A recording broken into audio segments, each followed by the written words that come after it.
Hello all, எப்படி இருக்கீங்க எல்லாரும்? Good morning. இன்னைக்கான வீடியோ ரொம்பவே இன்ட்ரெஸ்டிங்காக இருக்க போது. வாட் ஐ ஈட் இன் அ டே கூடவே ஒரு குட்டி ஹால் நான் உங்களுக்கு காமிக்க போகிறேன். வாங்க இன்னைக்கு டேயை ஸ்டார்ட் பண்ணலாம்.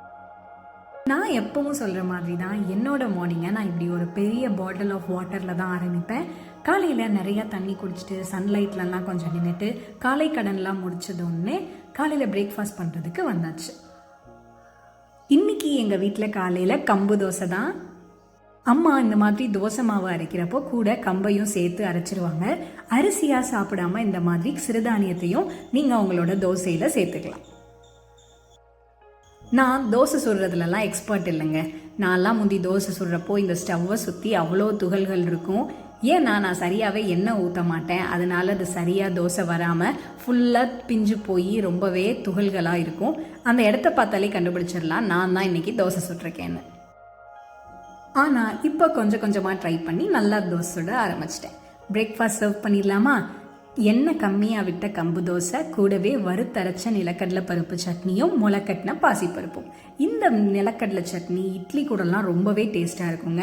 ட்ரையாக நிலக்கடலையை வறுத்து வச்சுட்டு ஜாரில் தேங்காய் கொஞ்சோல பூண்டு உங்கள் காரத்துக்கு ஏற்ற மாதிரி வரமிளகா போட்டு அரைச்சிட்டு வறுத்து வச்சிருக்கிற இந்த நிலக்கடலையும் சேர்த்து கொஞ்சோல புளி போட்டு அரைச்சி எடுத்தீங்கன்னா ரொம்பவே டேஸ்டான சட்னி ரெடி ஆயிரும். இதை நீங்கள் கடுகு உளுந்தம்பருப்பு கருவேப்பிலை போட்டு தாளிச்சிக்கலாம். கண்டிப்பாக இதை ட்ரை பண்ணி பார்த்துட்டு எப்படி இருந்துச்சுன்னு சொல்லுங்கள். பிரேக்ஃபாஸ்ட்லாம் முடிச்சாச்சு, ஸ்கின் கேரும் பண்ணியாச்சு, கொஞ்ச நேரம் நியூஸ் பேப்பரும் வாசிச்சு முடிச்சாச்சு. அதுக்குள்ளேயும் இன்னைக்கான பார்சல் 2 வந்திருந்துச்சு. அஜியோல யூஸ்டான்ற பிராண்ட்ல இருந்து தான் இப்போ புதுசாக ப்ராடக்ட் எல்லாம் ட்ரை பண்ணிட்டு இருக்கேன். ப்ரீவியஸ் விளாக்லேயே ஒரு 2-3 ப்ராடக்ட் உங்களுக்கு நான் காமிச்சிருப்பேன். ரொம்பவே கம்மியான ரேட்டில் அதை வாங்கியிருந்தேன். அதுக்கான லிங்க்ஸ் எல்லாமே அந்த வீடியோட டிஸ்கிரிப்ஷனில் இருக்குது. நீங்கள் கண்டிப்பாக செக் பண்ணி பாருங்கள். இந்த டிஷர்ட்டோட குவாலிட்டியும் சூப்பராக இருந்துச்சு. இது நான் மென்ஸ் செக்ஷன்ல இருந்து தான் வாங்கியிருந்தேன்.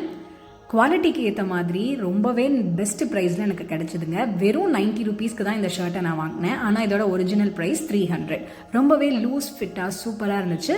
இது நீங்கள் ஒரு வைட் லென்த் பேண்ட்டோட பேர் பண்ணிங்கன்னா ரொம்பவே நல்லாயிருக்கும். இந்த ஷர்ட்டும் சூப்பராக இருந்துச்சுங்க. இந்த ஷர்ட்டோட ஸ்டைல் எனக்கு ரொம்பவே பிடிச்சிருந்தது. அதனால தான் பார்த்த உடனேவே நான் வாங்கிட்டேன். ஆனால் இந்த கலரை பார்த்தவொடனே கொஞ்சம் ஹெசிடென்ட்டாக இருந்துச்சு. என்னடா பழனிக்கு காவடி தூக்குற கலர் மாதிரி இருக்கேன்னு. ஆனால் ஸ்டைல் பண்ணி பார்த்ததும் சூப்பராக இருந்துச்சு. இந்த ஷர்ட்டோட ரெஃபரன்ஸ் பிக்சர் நான் உங்களுக்கு ஆட் பண்ணுறேன். ஒரு லைட் ப்ளூ ஒயிட் லெக் ஜீன்ஸோட இதை பேர் பண்ணால் அவ்வளோ சூப்பராக இருந்துச்சு. பியோர் காட்டனுங்க. கண்டிப்பாக ட்ரை பண்ணி பாருங்கள். வெறும் 180 ரூபீஸ்க்கு தான் நான் வாங்கினேன். இந்த லிங்க்ஸ் எல்லாமே நான் டிஸ்கிரிப்ஷனில் கொடுக்குறேன். செக் பண்ணி பார்த்துட்டு நீங்களும் எப்படி இருந்துச்சுன்னு எனக்கு சொல்லுங்கள். இந்த மாதிரி ப்ராடக்ட்ஸ் வர்ற கவரெல்லாம் நாங்கள் உடனே தூக்கி போட மாட்டோங்க. வச்சிருந்து அது வேறு ஏதாவது ஒரு பர்பஸ்க்கு யூஸ் பண்ணிட்டு தான் போடுவோம். அப்படி போட்டால் தான் நம்ம என்விரான்மெண்ட்க்கும் சேஃப், நமக்கும் சேஃப். நீங்களும் இந்த மாதிரி பிளாஸ்டிக்ஸ் எல்லாம் யூஸ் பண்ணுறத கொஞ்சம் கொஞ்சமாக குறைக்க பாருங்கள். அதுக்குள்ளேயும் டைம் 11:45 ஆயிடுச்சு. அம்மா கொய்யாப்பழம் எடுத்துகிட்டு வந்தாங்க. நம்ம தோட்டத்தில் இருக்குது பாருங்கள் அந்த கொய்யா செடி, அதில் இருந்து தான் நமக்கு இந்த கொய்யாப்பழம் கிடச்சிச்சு.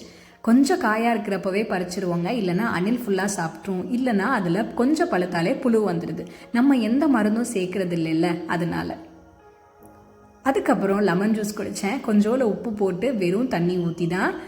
இப்போது லெமன் ரொம்பவே விலை கம்மியாக இருக்குது. கிலோ 60 ரூபா தான். இன்னும் 1 மாதம் போச்சுன்னா ரொம்ப விலை கூடிடும். இப்போவே நிறையா வாங்கி கன்சியூம் பண்ணிக்கோங்க. எங்கள் தோட்டத்தில் இப்போ வாழை மரம் புதுசாக ஒரு கொலை போட்டிருக்கு. வாங்க நான் அதை உங்களுக்கு காமிக்கிறேன். இந்த கன்றை எங்கள் வீட்டு பக்கத்தில் இருக்கிறவங்க தான் எங்களுக்கு கொடுத்தாங்க. செவ்வாழை மரம் தான் இது. இந்த தாரு ஃபுல்லாக வாழைப்பழம் வந்திருந்தா நல்லா தாங்க இருக்கும். ஆனால் அந்த மாதிரி வரலை, கொஞ்சோல தான் வந்துருந்துச்சு. டேஸ்ட்டு ரொம்பவே நல்லாயிருக்கும். அதுக்கப்புறம் என்னோட ஒர்க்கை பார்க்குறதுக்காக நான் போயிட்டேன். என்னோட ஒர்க்லாம் பண்ணி முடித்த உடனே நம்ம சேனலில் டெய்லி 3 ஷார்ட்ஸ் அப்லோட் பண்ணுவாங்க. அதுக்கு எடிட் பண்ணி வாய்ஸ் ஓவர்லாம் கொடுத்து முடிச்சுட்டு அப்லோட் பண்ணி வச்சுட்டேன். அதுக்குள்ளேயும் அம்மா சூப்பரான லஞ்ச் ரெடி பண்ணிட்டாங்க. இன்னைக்கான லஞ்ச் நல்லா சுட சுட சாதமும் அது கூடவே பாசிப்பருப்பும் தான்.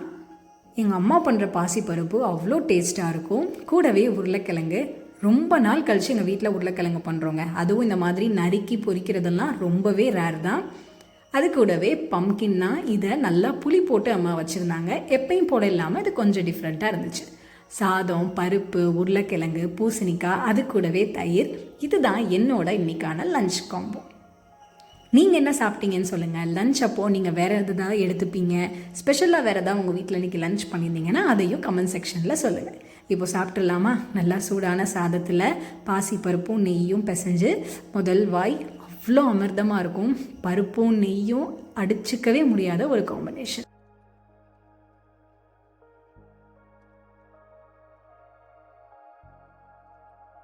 எல்லாரும் வீட்டில் உட்காந்து சாப்பிட்றப்போ டிவியோ செல்ஃபோனோ பார்க்க மாட்டாங்க. எல்லாருமே உட்காந்து பேசிகிட்டே தான் சாப்பிடுவோம். ஆக்சுவலி பேசிகிட்டேவும் சாப்பிடக்கூடாது தான். என்ன பண்ணுறது, அப்போ தான் நமக்கு நிறையா விஷயம் ஞாபகம் வருது. நம்ம ஃபேமிலி கூட எல்லாத்தையும் ஷேர் பண்ணிகிட்டே சாப்பிட முடியுது. ஒரு 3:30க்கு மேலே தான் எங்கள் கிச்சனில் லைட்டிங் நல்லாயிருக்கும். அதனால் அப்போது இன்றைக்கி நம்ம சேனலுக்கு போடுற ரெசிபி குலாப் ஜாமுன் தான். அதை ஷூட் பண்ண ஆரம்பிச்சிட்டேன். இந்த வீடியோவை நீங்கள் செக் பண்ணி பாருங்கள்.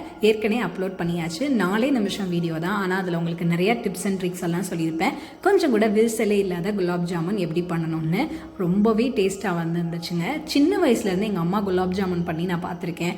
ஒரு தடவை கூட விரிசல் விட்டோ பிரிஞ்சு போனதோ கிடையாது. எல்லாமே அவ்வளோ டேஸ்ட்டாக இருக்கும், குண்டு குண்டுன்னு இருக்கும். அதே மாதிரி தான் இன்றைக்கி நானும் ட்ரை பண்ணேன். சூப்பராக வந்துருந்துச்சு. நீங்களும் இதை ட்ரை பண்ணிவிட்டு எப்படி இருந்துச்சுன்னு சொல்லுங்கள். முக்கியமான 3 டிப்ஸ் என்கிட்ட கேட்டிங்கன்னா, குலாப் ஜாமுனுக்கு மாவை அழுத்தி பிசையாமல் கொஞ்சம் கூட கிராக் இல்லாமல் உருண்டைகளை மெல்ல அழுத்தம் கொடுத்து உருட்டணும். நான் சொல்லி கொடுத்த மாதிரி பண்ணிங்கன்னா இவ்வளோ ஒரு சாஃப்டான குலாப் ஜாமுன் உங்களுக்கு கிடைக்கும். வாயில் வச்ச உடனே கரைஞ்சிரும். அவ்வளோ டேஸ்ட்டாக இருக்கும். கண்டிப்பாக நீங்கள் அந்த வீடியோ செக் பண்ணி பாருங்கள். உங்கள் ஃப்ரெண்ட்ஸ் அண்ட் ஃபேமிலிஸ்க்கும் ஷேர் பண்ணி விடுங்க. நீங்கள் ட்ரை பண்ணிவிட்டு எப்படி இருந்துச்சுன்னு என்கிட்ட கமெண்ட் செக்ஷனில் சொல்லுங்கள். குலாப் ஜாமுன் ரெசிபி எடுத்து முடித்த உடனே அம்மா பனங்கிழங்கு அவிச்சு வச்சுருந்தாங்க. இந்த டைம் மொத்தமே 2 தடவை தாங்க எங்கள் வீட்டில் பனங்கிழங்கு செஞ்சுருப்போம். எங்களுக்கு நிறையா கிடைக்கல. உங்களுக்கு கிடைச்சா நீங்கள் கண்டிப்பாக ட்ரை பண்ணி பாருங்கள். இதில் அவ்வளோ நல்ல சத்து இருக்குது. நார் சத்து ரொம்பவே அதிகமாக இருக்குது. நல்லா மிஸ் பண்ணாமல் சேர்த்துக்கோங்க. அதுக்குள்ளேயும் நைட் ஆயிடுச்சுங்க. ஈவினிங் ஒர்க் எல்லாம் முடிச்சதுக்கப்புறமா நைட்டு டின்னருக்கு சப்பாத்தி தான். மோஸ்ட்லி எங்கள் வீட்டில் டின்னர் நாங்கள் 7-7:30 இல்லைனா ரேராக 8 o'clock முடிச்சிடுவோம். அப்படி சாப்பிட்றது தான் ரொம்பவே நல்லது. நீங்களும் அதே மாதிரியே ட்ரை பண்ணுங்கள். அது சப்பாத்திலாம் இருந்ததுன்னா 7 o'clock சாப்பிட்ருவோம். இன்றைக்கி சப்பாத்தி கூட தக்காளி தொக்கும் ஒரு முட்டையும் தான். நீங்கள் டின்னருக்கு வேறு என்னென்னலாம் பண்ணுவீங்க, வேறு ஏதாவது நியூ ரெசிபீஸ் இருந்தால் அதையும் கண்டிப்பாக சொல்லுங்கள். எல்லாரும் கமெண்ட் செக்ஷனில் படித்து தெரிஞ்சுக்கிறோம். ஒரு முட்டையோட சப்பாத்தி தக்காளி குருமா வச்சு என்னோட டின்னரை நான் ரொம்பவே நல்லா சாப்பிட்டு முடித்தேன். இப்படி தான் என்னோட டே இன்னைக்கு போச்சு. இது வரைக்கும் இந்த வீடியோ பார்த்து சப்போர்ட் பண்ணவங்க எல்லாத்துக்கும் ரொம்பவே நன்றி. நம்ம சேனலில் வேறு vlogsஐயும் கண்டிப்பாக செக் பண்ணி மறக்காமல் நம்ம சேனலை சப்ஸ்கிரைப் பண்ணிக்கோங்க. தேங்க்யூ ஸோ மச் ஃபார் வாட்சிங். See you all soon. அது வரைக்கும் எல்லோரும் stay healthy, stay safe. Bye bye.